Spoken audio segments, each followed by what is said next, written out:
একটা মেয়ের মেকআপের প্রয়োজনীয়তা গুরুত্বটা কতটুকু?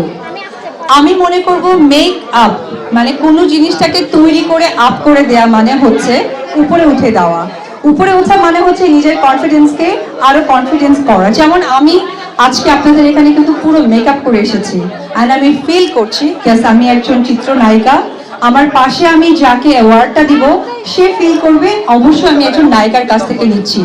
যখন আমি বাসায় আমার সন্তান বা আমার ফ্যামিলি মেম্বারদের সাথে থাকে, নিশ্চয়ই আমি এরকম কাতান শাড়ি বা এরকম গেট আপ নিয়ে থাকি না।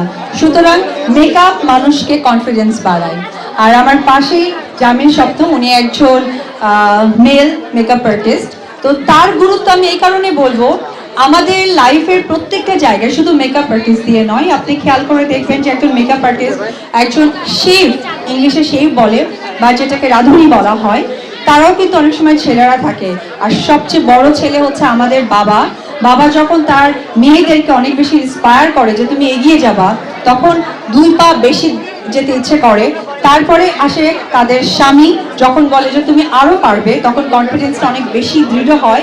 আর যদি ছেলে সন্তান বলে, তখন তো আসলে সেটা খুব শক্তপোক্ত জায়গায় স্ট্রংলি থাকে। সুতরাং মেয়েদের জীবনেও কিন্তু ছেলেদের ভূমিকাটা অনেক বেশি, যেমনটা আজকে জামিল সপ্তমের মাধ্যমে প্রত্যেকটা মেয়েই আজকে মেকআপ